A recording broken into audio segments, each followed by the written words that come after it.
Muy buenos días. Estamos listos para iniciar el lanzamiento del libro El Caño, Memorias de Excavación, volumen 1 y 2. Es un gusto para nosotros que nos acompañen esta mañana. Queremos anunciarles que este evento será grabado y subido posteriormente al portal de YouTube de la CENACIT, llamado Imagina TV. En nombre de la Secretaría Nacional de Ciencia, Tecnología e Innovación y de la Fundación El Caño, les damos la más cordial bienvenida. También queremos dar un cordial saludo a los participantes de este lanzamiento, la doctora Julia Mayo, directora de la Fundación El Caño, el licenciado Iván Skilsen, administrador de la Autoridad de Turismo de Panamá, la ingeniera Milagro Mainieri, directora de Investigación y Desarrollo de la CENACIT, y el doctor Richard Cook, arqueólogo. Para iniciar el evento tendremos un mensaje que nos envía el doctor Eduardo Ortega Barría, secretario nacional de la CENACIT.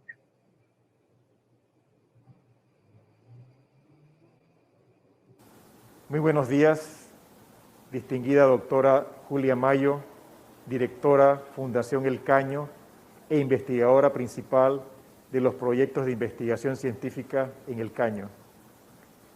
Distinguido doctor Richard Cook, arqueólogo del Instituto Smithsonian de Investigaciones Tropicales y quien hoy presentará reseñas sobre el libro. Representadas de entidades gubernamentales, invitados especiales, miembros de la comunidad científica, medios de comunicación y público presente. En nombre de la Secretaría Nacional de Ciencia, Tecnología e Innovación, CENACIT, les doy la más cordial bienvenida al lanzamiento del libro sobre las memorias de excavación realizadas en el Parque Arqueológico El Caño. Esta valiosa publicación compila los resultados obtenidos a través de diferentes proyectos científicos desarrollados en el parque desde hace más de 15 años, liderados por la doctora Julia Mayo y un distinguido grupo de investigadores panameños e internacionales. Con la presente publicación y el desarrollo del repositorio de objetos digitales del proyecto arqueológico El Caño, la CENACIT busca apoyar la consolidación de todo el esfuerzo científico, académico y cultural asociado al proyecto y en especial a que se constituyan en una de las más extensas fuentes documentales de conocimiento arqueológico de nuestro país. Les tendemos nuestras más profundas felicitaciones a la doctora Julia Mayo por este gran logro para la comunidad científica y que de igual forma inspire a las nuevas generaciones de científicas panameñas. Muchas gracias.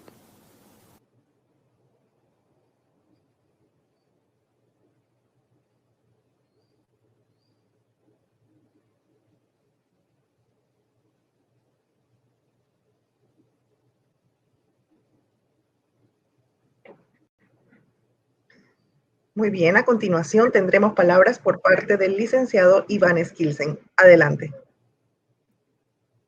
Muy buenos días a todos. El día de hoy igualmente quiero darles la cordial bienvenida de parte de la Autoridad de Turismo de Panamá como administrador general a este lanzamiento, el libro El Caño, Memoria de una Excavación, volúmenes 1 y 2.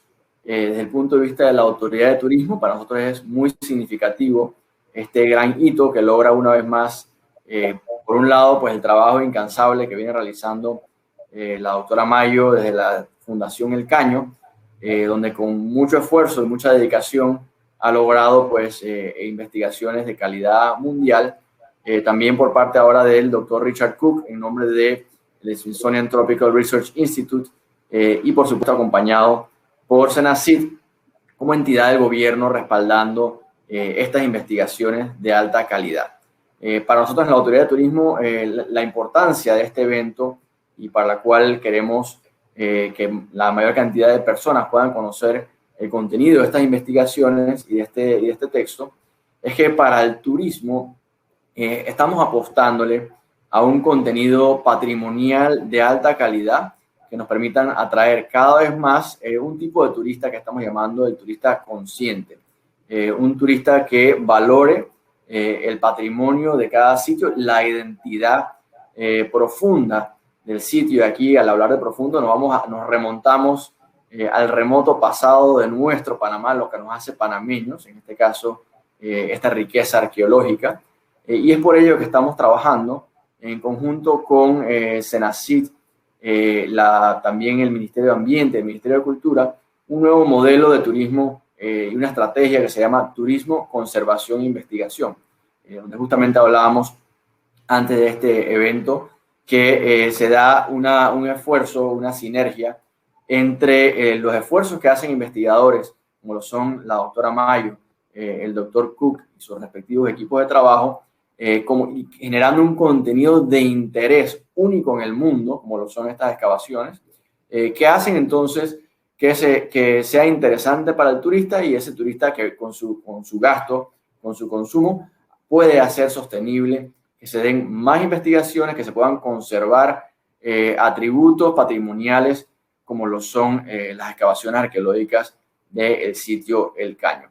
Para nosotros es un área también de alto interés turístico, la Ribera Pacífica, donde estamos trabajando que el sitio El Caño sea uno de los atractivos de interés para el turismo, además del tradicional sol y playa, además de las montañas hermosas que rodean la provincia de Coclea. Así que de parte de la autoridad queremos darles la bienvenida a este evento y nuevamente invitarlos a descubrir los tesoros de conocimiento y de historia y de investigación que nos reservan en El Caño y con este interesante libro que hoy se lanza. Muchas gracias a todos y que lo disfruten. Muchas gracias. A continuación tendremos palabras de la ingeniera Milagro Mainieri. Adelante. Sí, muy buenos días a todos. Reiterando lo dicho por el doctor Eduardo Ortega y por el licenciado Iván Skilsen, para la Senacid y en especial para la Dirección de Investigación y Desarrollo, es un gusto poder acompañar a la doctora Julia Mayo y a su equipo de trabajo en este lanzamiento de las memorias de excavación del Caño. Desde el año 2005 aproximadamente hasta la fecha, la Senacid ha apoyado esta iniciativa a través del Programa de Investigación y Desarrollo de la Senacid, a través de diversas acciones que han permitido el desarrollo de campañas de excavación, de recuperación, análisis, conservación y registro del contenido de las tumbas halladas.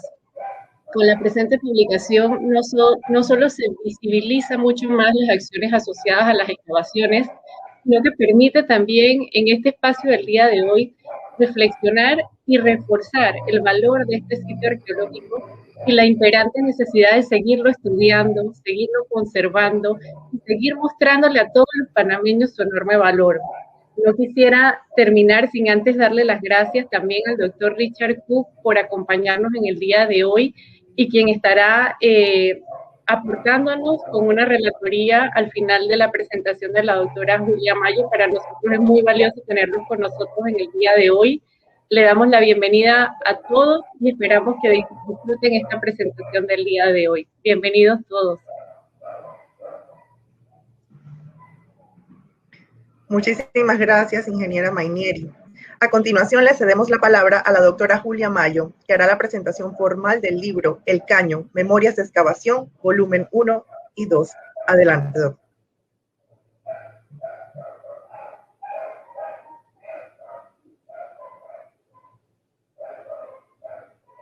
Muchas gracias, Milagros. Muy buenos días a todos. Quisiera empezar agradeciendo a todos los presentes por acompañarnos hoy en esta presentación, al doctor Richard Cook, quien hoy participa como comentarista, y por supuesto a la Senacid, que como muy bien dice Milagros, nos ha dado durante muchísimos años la oportunidad de presentar, de investigar en primer lugar el sitio arqueológico El Caño y ahora de presentar, nos está brindando este espacio maravilloso para presentar las memorias de El Caño, que hemos titulado El Caño, Memorias de Excavación. Como muy bien ha dicho Milagros, la Senacid ha jugado un papel importante en las investigaciones del Caño y me siento muy agradecida por su respaldo y acompañamiento a lo largo de todos estos años. A continuación voy a hablarles de las generales del libro, de las personas que han contribuido en su producción, de los autores, de las razones por las que tomamos en su momento la decisión de publicar unas memorias y finalmente les hablaré de su estructura y contenido. Pero antes de empezar, y para los que no conozcan el Caño, les diré que el sitio arqueológico El Caño es uno de los yacimientos arqueológicos más importantes del país, que en ese lugar se encuentran enterrados los restos de un antiguo cementerio construido poco después del año 700 después de Cristo y que fue utilizado a lo largo de 250 años para ser finalmente abandonado. Hemos estado trabajando ininterrumpidamente en este lugar a lo largo de 13 años aproximadamente y a lo largo de todo este tiempo fueron excavadas las tumbas de miembros de lo que llamamos estatura de Grande, un cacazgo que es su máxima expresión de complejidad alrededor del año 1000 después de Cristo. Y desde nuestro conocimiento actual, el cementerio del Caño representa la culminación de un largo proceso de desarrollo que llevó a una pequeña sociedad de campesinos de la región central a convertirse en una poderosa e influyente jefatura cuya manifestación arqueológica más importante es probablemente su cementerio, el cementerio del Caño. Hace 2 años solicitamos fondos a la Secretaría Nacional de Ciencia, Tecnología e Innovación, que como muy bien ha dicho el secretario general, y Milagro ha participado varias veces en el proceso de investigación, para proponerles que participasen en la divulgación y difusión de todo lo que habíamos aprendido en el Caño. Les propusimos para la divulgación preparar una exposición para el Museo del Caño, un edificio que se encuentra dentro del parque y que llevaba años cerrado. Y pensamos en la difusión, pensando en la difusión, les propusimos el que corriesen con los gastos de la producción de nuestras memorias de excavación. Explicaré después para qué o con qué intención preparamos estas memorias. En general, puedo decir sobre ellas que en la obra se presenta una relación descriptiva de los 10 primeros años de proyecto y todo lo que fue registrado a lo largo de su ejecución, y además se ofrece una explicación con detalle de los procedimientos y metodologías usados a lo largo del proceso de excavación. Para su edición hemos examinado de forma rigurosa todos los datos procedentes de los registros de campo, planimetrías, fotografías, anotaciones y otros materiales producidos a lo largo de todos estos años a fin de comprobar su precisión, y se ha hecho una cuidadosa selección de fotografías, de las fotografías que a nuestro entender mejor explican el yacimiento arqueológico. En el último año, el año pasado, a lo largo de ese año preparamos planos, secciones acumulativas, diagramas, ilustraciones y tablas de datos que sintetizan toda esa información del proyecto. La obra se presenta en 2 volúmenes orientados a profesionales de la materia, que suman un total de 613 páginas de información arqueológica y metodología, 281 fotografías, 99 láminas que incluyen detalladas planimetrías y secciones acumulativas, además de 35 tablas de datos. Estos 2 volúmenes se complementan con un desplegable que contiene la matriz de Harris del yacimiento. Bueno, no del yacimiento, de la porción del yacimiento que nosotros hemos excavado en esos 10 años. Vamos a ver.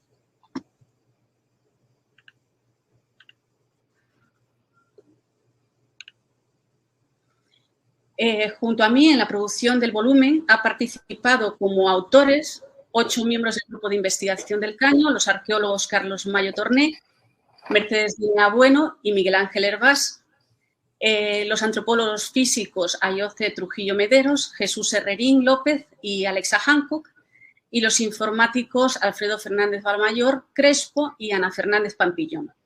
Todos son excelentes profesionales, además de maravillosas personas. Ha sido un honor para mí poder contar con ellos en el Caño, un honor y un privilegio además.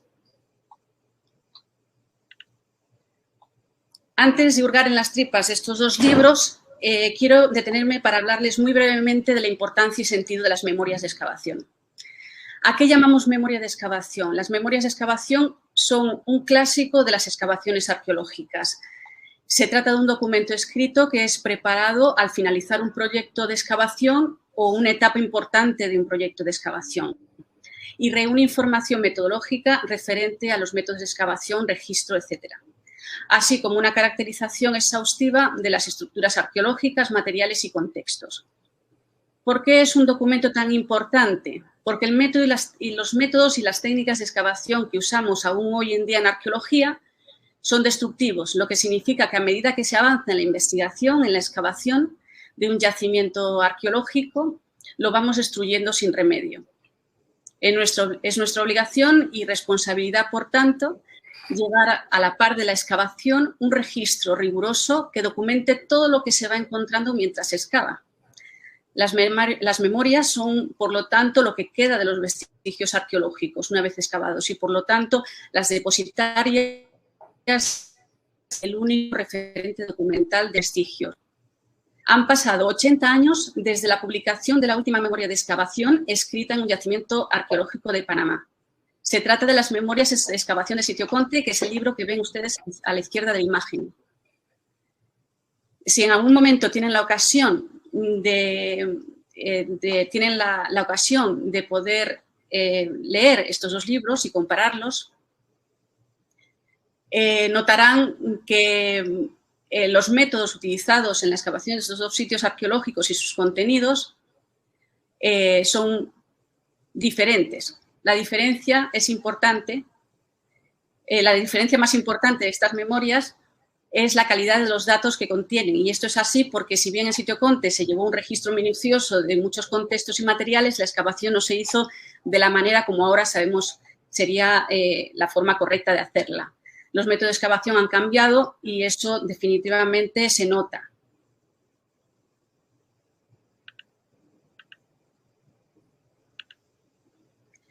En el caño usamos un procedimiento para la excavación, el método Harris, que es hoy por hoy el mejor para hacer este tipo de trabajos y el que, a nuestro entender, todo el mundo debiera utilizar. Es muy sencillo. La persona que lo ideó entendió que los yacimientos arqueológicos se rigen por los mismos principios que la estratigrafía natural de cualquier terreno y recomienda la excavación de sus componentes por separado, registrando a medida que avanza el proceso de excavación la forma y contenido de esos componentes uno por uno y sin cortarlos. Es la única manera de no mezclar materiales y poder medir y entender el sentido de los contextos arqueológicos. Si se hace mal, como se ve en la imagen, esta imagen graciosa que he puesto en la pantalla, sacamos de contexto, mezclamos nosotros mismos los materiales que vamos recogiendo, lo que nos lleva a interpretar mal su uso, sentido, antigüedad o cualquier otra información que puedan tener esos objetos.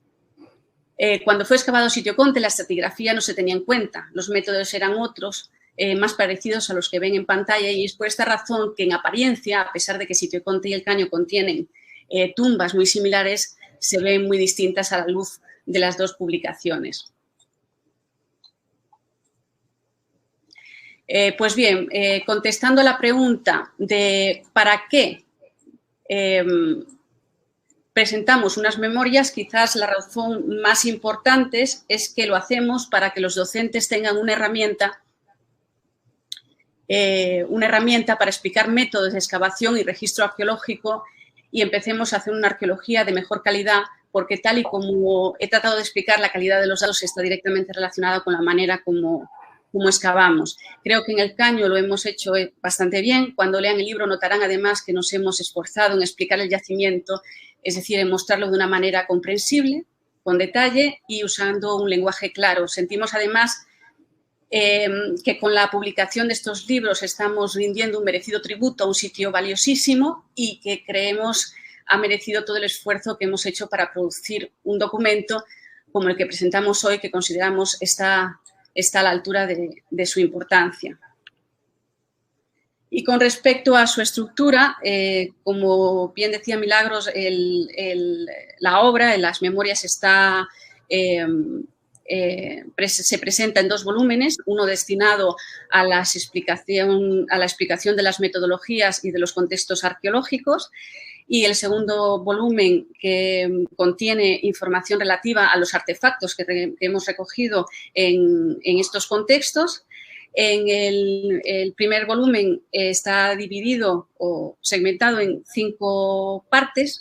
La primera parte explica las investigaciones hechas previamente en el sitio arqueológico. También hemos incluido imágenes del parque tal y como se encuentra hoy. Hemos aprovechado para presentar esa exhibición que, como les decía al principio, preparamos para hacer divulgación de lo que hacemos en el parque. Y además en esa primera parte se explica cómo llegamos al sitio arqueológico El Caño y cuáles eran los planteamientos y los objetivos de la investigación. Esto es una imagen del interior del Museo del Caño a día de hoy, después de la restauración del edificio y de la producción de la exhibición. En la segunda parte del libro se presenta toda la metodología relativa, no solamente, bueno, toda la metodología empleada en mis primeras palabras, al principio de la presentación, he querido hablar un poquito del método estratigráfico, porque me parece lo más sobresaliente o destacado, pero en el Caño se han hecho otras muchas cosas previa a la propia excavación, como han sido el mapeo del sitio, prospecciones geofísicas, se hicieron pruebas de pala, en primer lugar y antes de todo se hicieron revisiones bibliográficas. Además, le dimos un seguimiento a estas esculturas que aparecen en pantalla, que son unas piezas que fueron excavadas en el lugar y que hoy no existe y que en su momento entendimos que eran piezas claves en el entendimiento del propio sitio arqueológico. Entonces, en esta segunda parte de las memorias explicamos toda la metodología, el cómo se hicieron todas estas cosas, incluidas las excavaciones.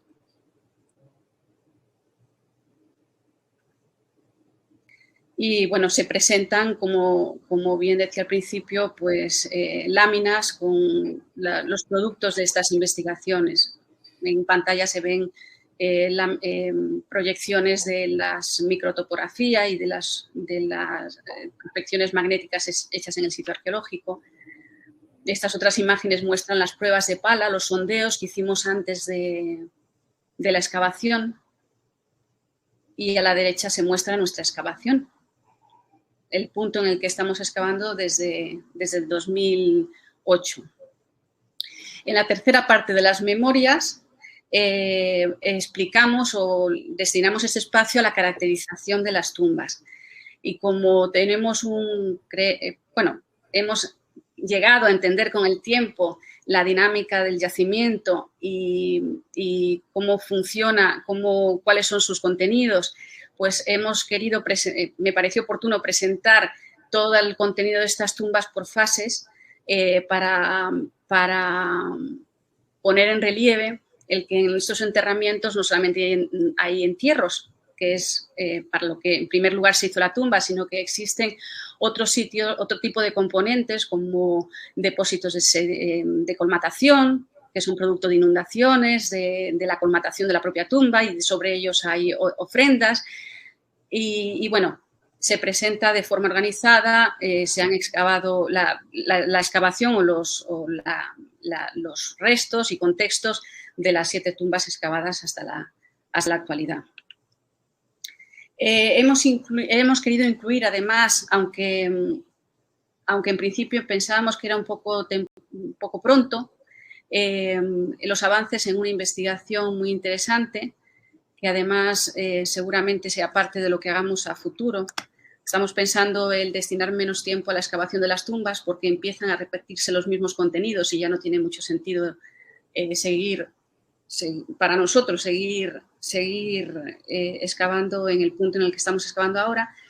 Como decía, en la parte cuarta estamos presentando los avances de una investigación que estamos haciendo, que en el 2017 iniciamos en otra parte del cementerio, junto a los alineamientos de basaltos columnares, y que buscan entender el tipo de edificaciones, conocer el tipo de estructuras que existieron en este lugar y además de las actividades que se llevaron a cabo, se realizaron en este lugar. Y de momento, pues en la parte cuarta presentamos un avance de lo que estamos descubriendo en esta zona, que son lo que se ve en imagen, son estas formaciones de agujeros de poste que son los restos de postes de madera de antiguas edificaciones de madera. Con ello, lo que queremos también un poco es poner en valor la arquitectura tradicional en madera del yacimiento. Eso sería el capítulo, la parte cuarta. Entonces, el volumen 2, como decía al principio, es destinado a los materiales. Los hemos clasificado en primer lugar como materiales cerámicos.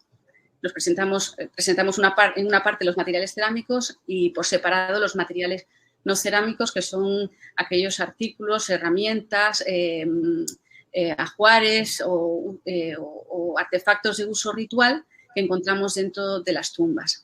Y a continuación los presentamos, los vamos presentando según su posible uso y función.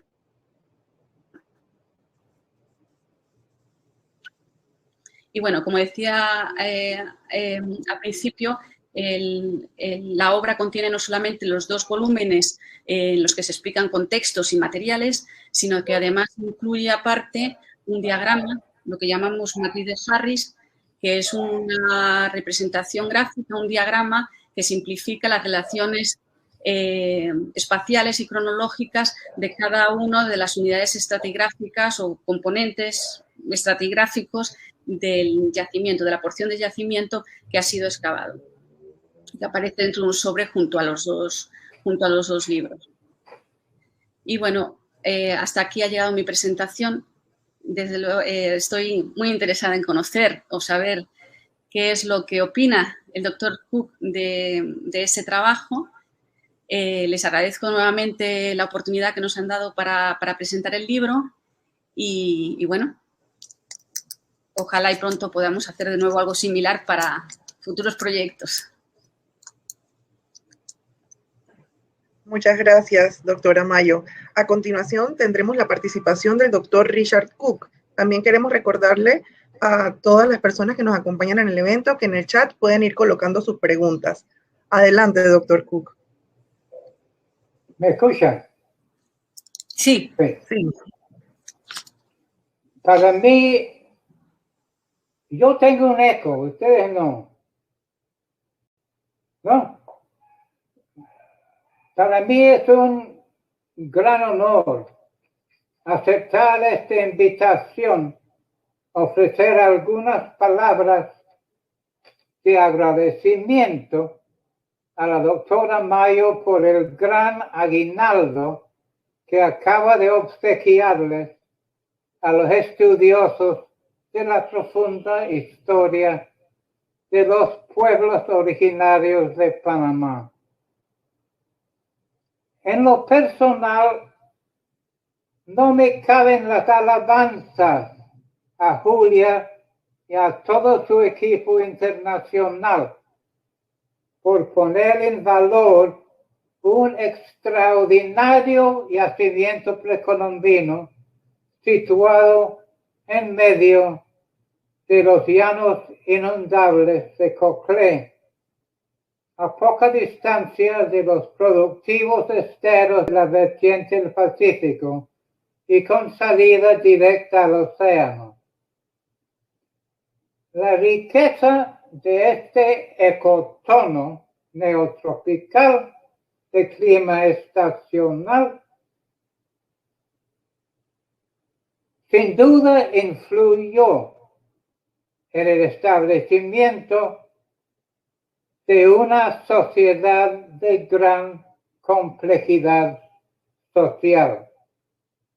Conocido como un yacimiento prehispánico desde hacía 100 años, el caño languidecía, conocido solo por aficionados y ultrajado por traficantes de su impresionante acervo cultural. Después el sitio se sometió a 3 décadas de abusos por grupos e individuos que pretendían ser sus salvadores cuando en efecto terminaron dañándolo por no ser profesionales debidamente entrenados y eruditos como Julia y Carlos Mayo.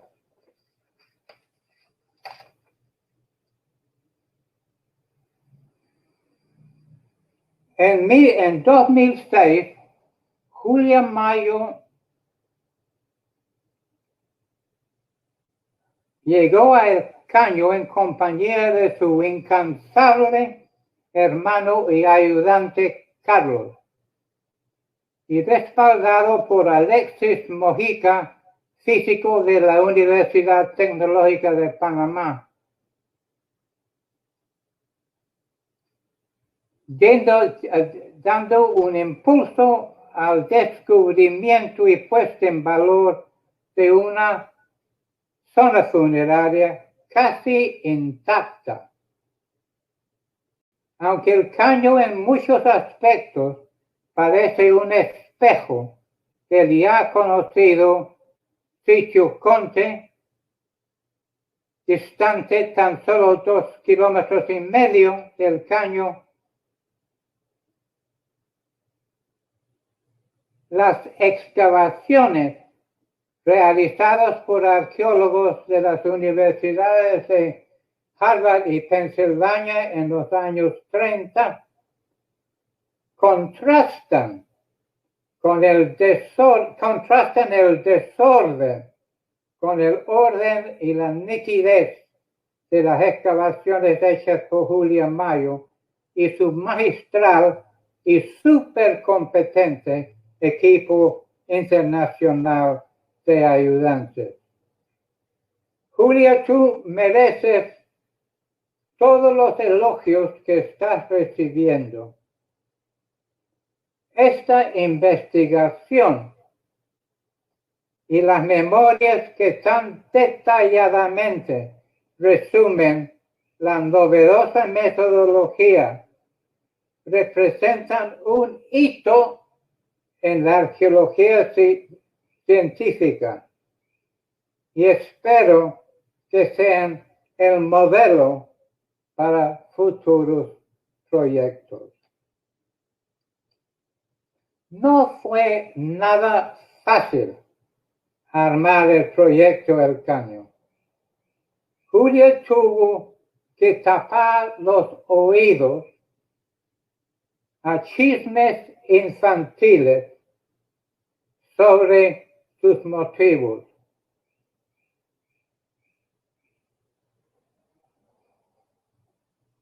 Con mucho coraje, Julia estableció la Fundación El Caño contra Viento y Marea.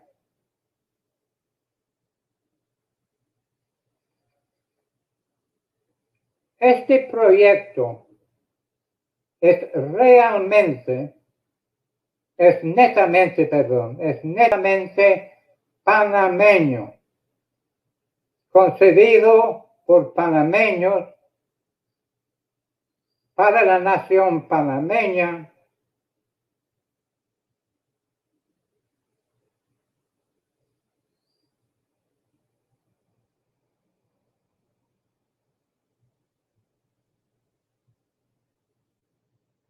no fue como antes. Todos los hallazgos permanecieron aquí y pueden ser estudiados y apreciados aquí en Panamá, aprovechando el excelente museo que abrió en el 2019 con ayuda financiera de Senacit.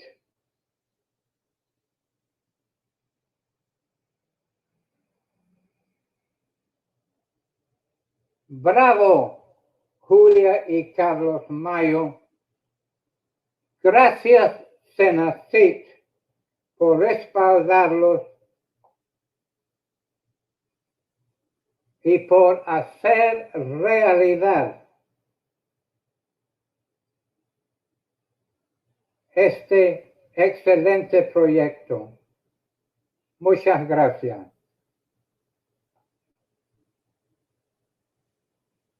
Muchísimas gracias, doctor Cook. A continuación, vamos a leer algunas de las preguntas que el público ha estado colocando en el chat. Igual los invitamos a que sigan colocando preguntas si desean. Doctora Mayo, hay mensajes muy lindos en el chat, así que espero que pueda tener la oportunidad de leerlos. Hay mensajes de felicitaciones. Y vamos a leer este mensaje de Edlin Grael. Según los hallazgos, el territorio excavado pertenecía a un cementerio. Pero estas poblaciones difuntas, ¿dónde residían? ¿Cómo se puede saber que el resto del pueblo del Caño no contiene restos?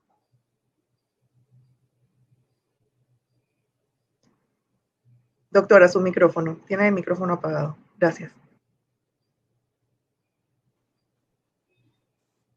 Como decía, es los asentamientos es el tipo de lugar arqueológico o al que debemos prestar a continuación atención, ¿no? Porque si bien es cierto, nos hemos dedicado a un cementerio y podemos llegar a conocer en buena medida cómo vivían a partir del estudio de la muerte, desconocemos cómo eran estos asentamientos. Y, bueno, a futuro esa sería una bonita línea de investigación para seguir. No me atrevería a hablar mucho más sobre el asunto porque si bien conozco diferentes puntos a lo largo del Valle de Río Grande, de la cuenca fluvial de Río Grande, que pudiesen ser los restos de los poblados de las personas enterradas en este lugar, no son asentamientos que hayan sido investigados como para poder certificar que realmente esto ha sido así. Y yo creo que el doctor Cook nos puede hablar de eso porque, de hecho, él hizo su tesis doctoral haciendo un muy bonito trabajo de prospección en la cuenca de Río Grande. Él encontró y caracterizó algunos de estos asentamientos, pero nunca se hicieron excavaciones en estos sitios con proyectos a largo plazo.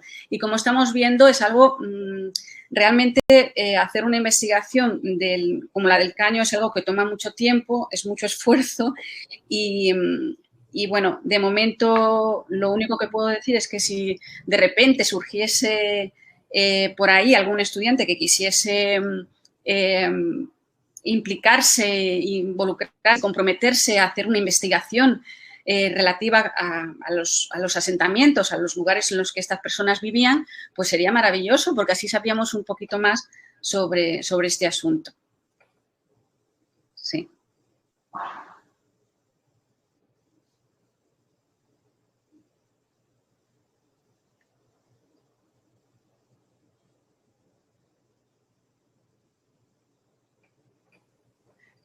Disculpen. La siguiente pregunta es de Marella Herrera. ¿Existe algún enlace entre el proyecto El Caño, Senacid y el Ministerio de Educación para llevar este conocimiento al programa académico como eje transversal en ciencias sociales? ¿Hay alguna iniciativa en marcha al respecto? Bueno, nosotros hemos colaborado con Senacid en un programa que ellos tienen que se llama Ciencia en las Escuelas, que organiza, como digo, Senacid, y en el que es un evento en el que invitan a profesores, a docentes, y nos invitan a nosotros para explicar o sugerir de qué forma acercar la ciencia en las aulas. Yo he participado en alguno de estos eventos y creo que es muy productivo. Fuera de eso no existe ningún otro convenio, acuerdo o para hacer este tipo de cosas. Solamente estamos colaborando a través de esta iniciativa de Senacid, de este programa de Senacid puntualmente, porque creo que lo organizan, no sé si Milagros me puede corregir, no sé si es algo anual o que se realiza cada cierto tiempo pasados unos años. Y bueno, tratamos de colaborar porque entendemos que sí es importante que el docente, uno, conozca qué es hacer ciencia y darles algunas instrucciones para que ellos se animen a explicar y a motivar a sus estudiantes para que estudien ciencia, para que hagan ciencia. Sí, de igual forma, adicional a las iniciativas que menciona la doctora Julia, hemos tenido también otras experiencias que a través de resultados que se obtienen de proyectos de investigación también se pueden aportar libros o publicaciones dirigidas a niños de colegios en donde se les pueda transmitir de manera sencilla resultados de investigaciones que los entusiasmen con temas de ciencia, que les permitan entender también de una manera fácil. Pero lo que menciona Julia también, la interacción con el científico es emocionante también para los niños y poder tener ese contacto es fabuloso. O sea que adicional de las iniciativas que menciona Julia, hay otras oportunidades a través de las diferentes convocatorias de la CENACYT que se lanzan a lo largo del año, en donde también se pudieran reforzar con otras acciones. Otra pregunta es, ¿se sabe a qué pueblo originario se le adjudica el yacimiento? Pues no, y además creo que Richard Cook quizás sea la persona indicada para contestar esa pregunta porque lleva ya muchos años investigando sobre el tema, ¿no? Las posibles relaciones entre las poblaciones precolombinas y las actuales. No sé si Richard quiera responder a esta pregunta. ¿Qué posible vinculación, o si se conoce la vinculación entre los pobladores precolombinos del Valle de Río Grande con los grupos étnicos o alguno de los grupos étnicos actuales? Realmente es muy difícil comprobarlo. Ahora mismo estamos participando en un proyecto de genética de poblaciones con la Universidad de Harvard. Hemos enviado algunas muestras, algunos fragmentos de Pars Petrosa del caño para poder identificar en primer lugar si tienen ADN. Esto es algo que se hizo hace mucho tiempo, hace 10 años hicimos análisis similares para ver si nuestros huesos contienen ADN, para después poder encontrar los vínculos. Hasta que esto no ocurra, yo lo veo muy difícil. O sea, es complicado poder hablar del tema, pero quizás Richard se anime a hablarnos un poquito más sobre esos posibles vínculos entre las poblaciones precolombinas y los pueblos originarios actuales de Panamá. ¿Quieren que diga algo? ¿Ah? Sí. Yo no capté por mis problemas de audición. Sí, es una cosa que Julia dice. Pero en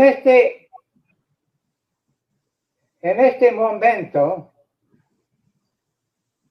las investigaciones sobre los orígenes y el desarrollo de la población autóctona panameña están avanzando a grandes pasos, incorporando lo último en la metodología genética. Y tengo entendido, y corríjame Julia si no es cierto, que Julia ya entró en contacto con una de las grandes unidades de genética humana, la de medicina. Dr. Reich en Harvard. Además, acaba de ser aceptado para la publicación una gran síntesis genómica de la población panameña.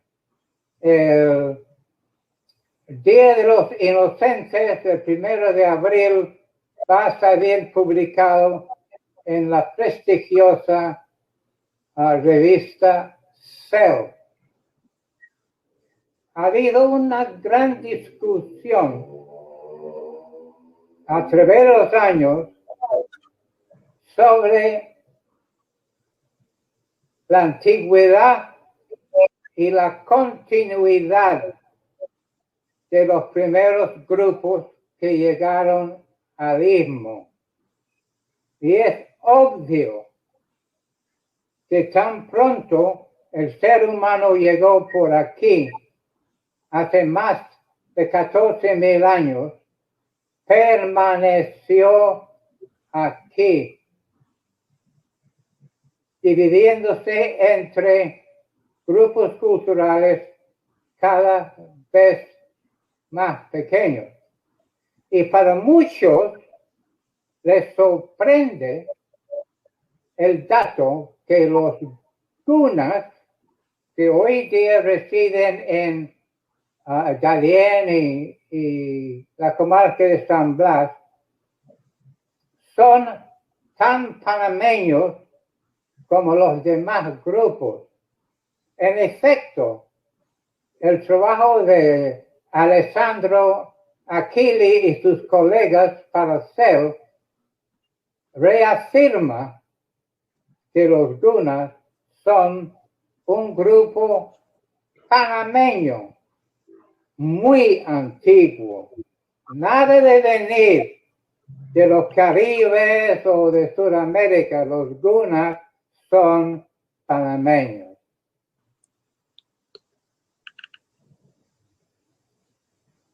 No sé si...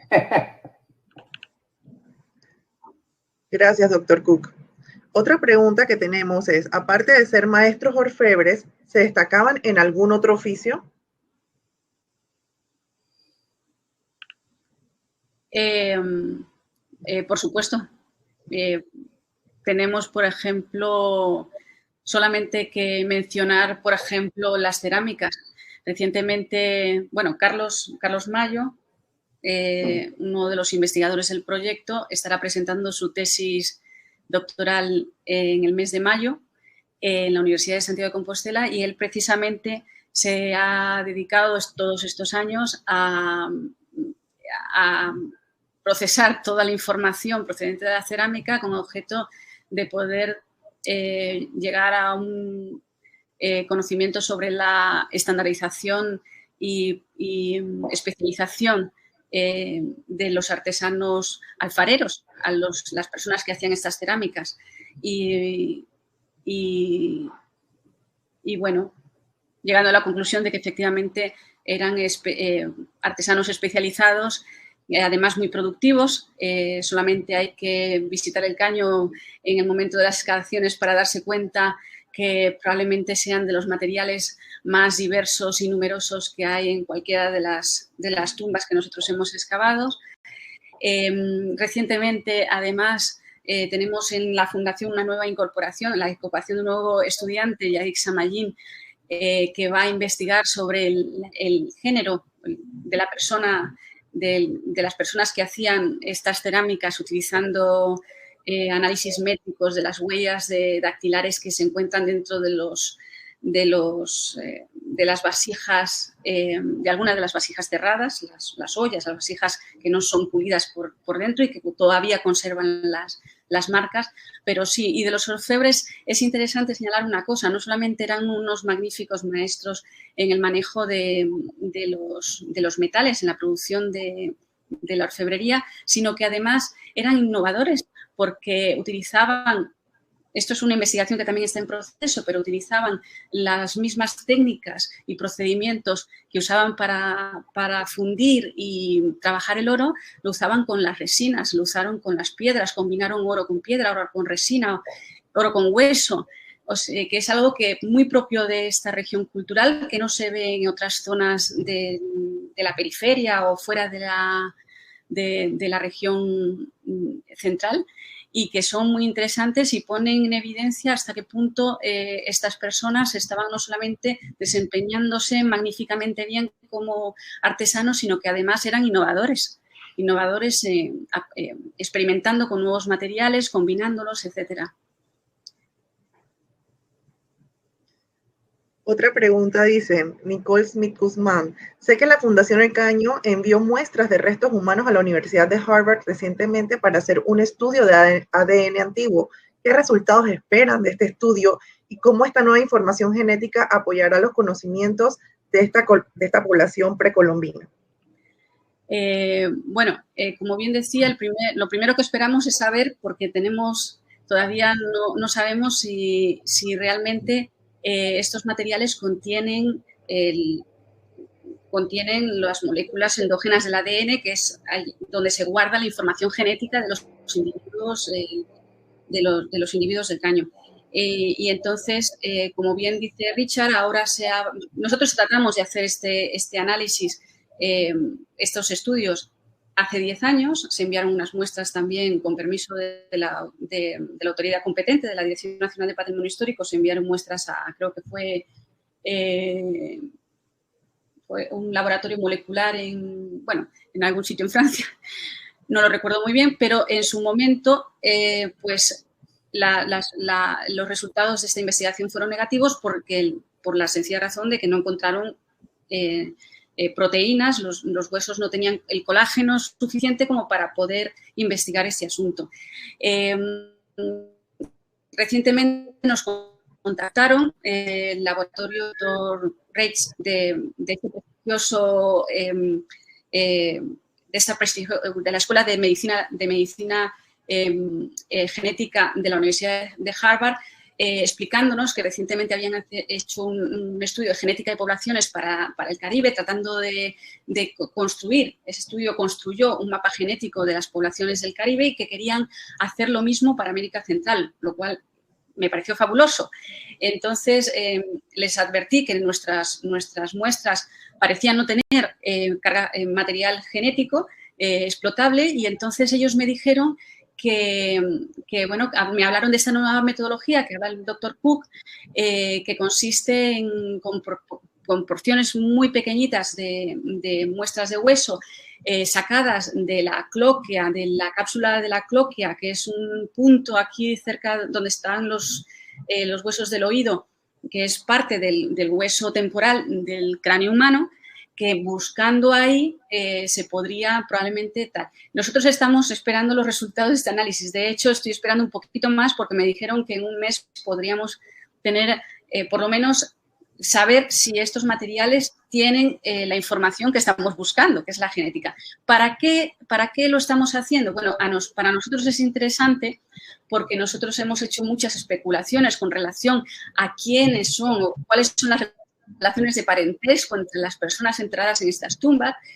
Hemos hecho algunas propuestas en nuestras publicaciones, que podían ser el padre y el hijo, miembros de la misma familia, examinando la iconografía, entendiendo que probablemente algunos de los signos que tienen en los pectorales, en los bracetes o en los pendientes de las personas enterradas allí, si se parecían, funcionaron como emblemas heráldicos o algo que podría estar diciéndonos que existía algún tipo de parentesco. Lo ideal en estos casos sería el poder irnos a la genética para poder comprobarlo. Y bueno, a más largo plazo, poder establecer relaciones entre estas personas con las personas enterradas en sitio Conte, para conocer lo mismo, las relaciones de parentescos entre ellos, cómo se relacionan, en genética se llama cómo se cruzan, cómo se emparejan, cómo se relacionan, y verlo también a otra escala, ¿no? a nivel regional, conocer su procedencia. Incluso tendríamos material para saber si existe algún tipo de relación con alguno de los grupos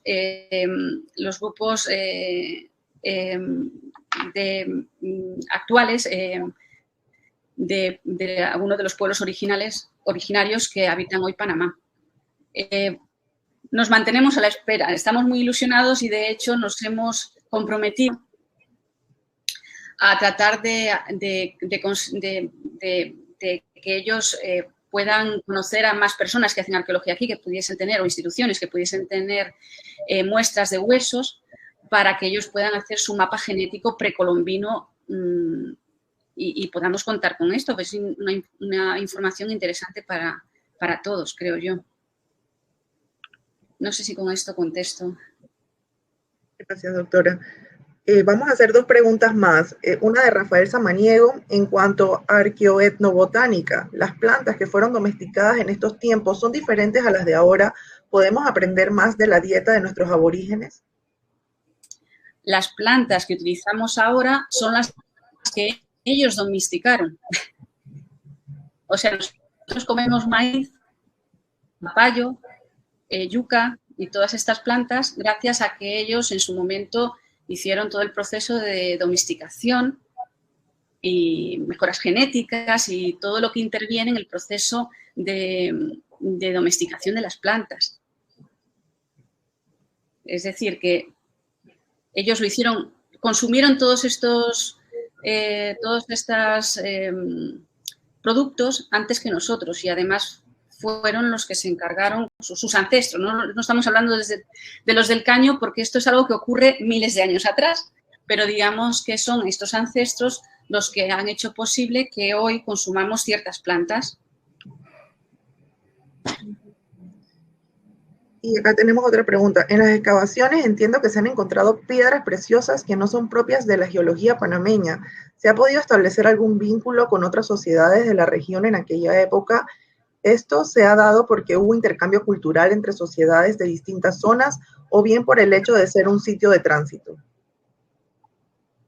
Bueno, es una pregunta que me hacen muchas veces y creo que es un tema clave y lógico que se pregunte porque vivimos en un país que está en un punto intermedio entre dos grandes masas del continente, al que llamamos puente terrestre, que sabemos que fue el cruce de animales, ideas, tecnología, conocimiento y materiales, pero sin embargo se ha hecho muy poco trabajo en este sentido. Y quiero aprovechar, fíjate Milagros, que bien nos ha venido esa pregunta, porque ella me decía ayer, háblales un poquito de hacia dónde va la investigación en el caño. Y la investigación en el caño va hacia hacer más trabajo de campo, lo que habíamos hablado antes, de tratar de investigar en la zona de los monolitos cómo era esa arquitectura tradicional en madera para ponerla en valor, porque son construcciones, no es piedra, pero es madera.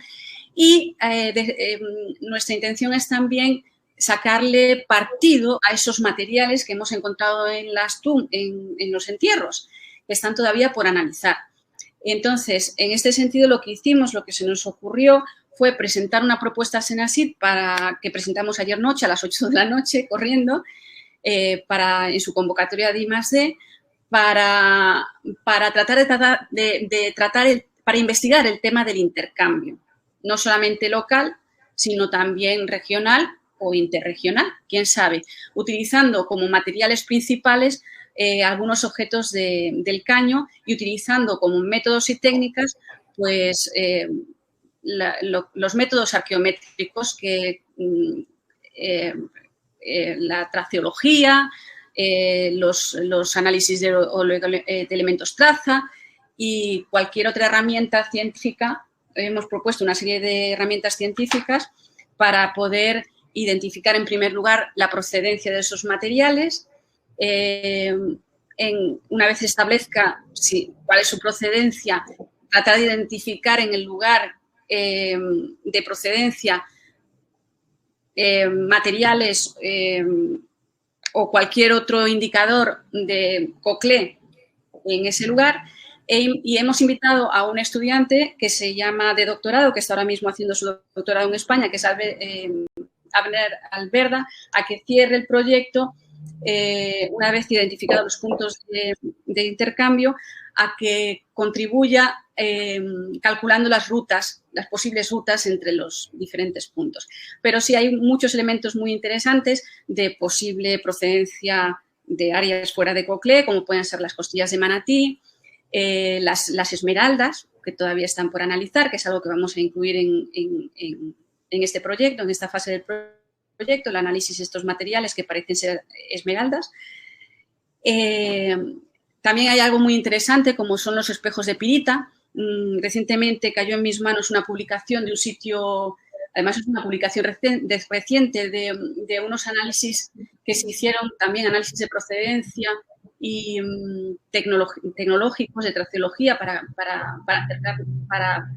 identificar la procedencia o el grupo que los fabricó, de un sitio que se llama El Sojo en Costa Rica, que tiene unos espejos de pirita, y ellos acaban de demostrar que esos espejos de pirita, que en apariencia son muy similares a los nuestros, son de estilo teotihuacano y manufactura maya, y están en un sitio muy próximo aquí en Costa Rica.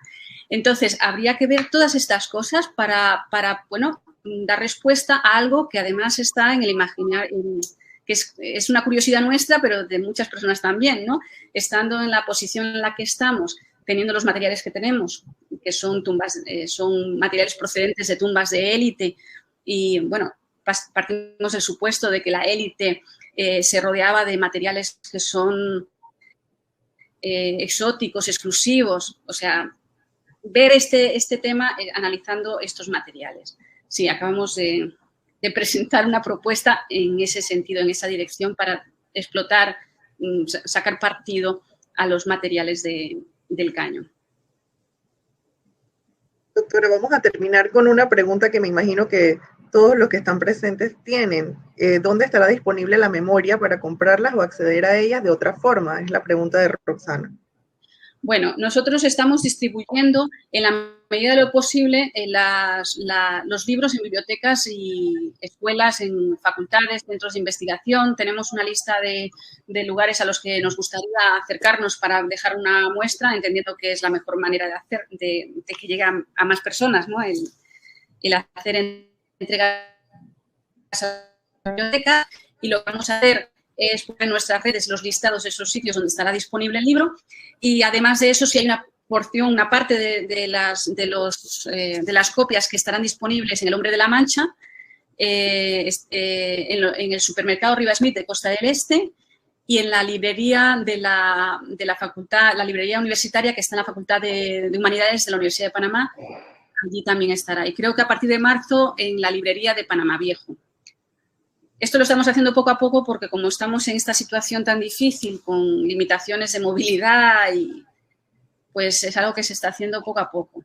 También estamos pensando en abrirlo, colgar unos PDFs, abrirlo para que el documento pueda ser consultado online a libre disposición o no lo sé, no sé de qué forma todavía, pero es otra opción muy interesante además porque al ser un documento que contiene mucha información, muchos datos, el PDF es un documento que tiene herramientas para poder hacer consultas rápidas, estas herramientas de búsqueda, y entonces eso facilita el que la gente se mueva por el documento yendo a los lugares que le interese, ¿no? Entonces el PDF también será una opción que colgaremos en algún punto, no sé si en la página web de la Fundación o en el repositorio más adelante.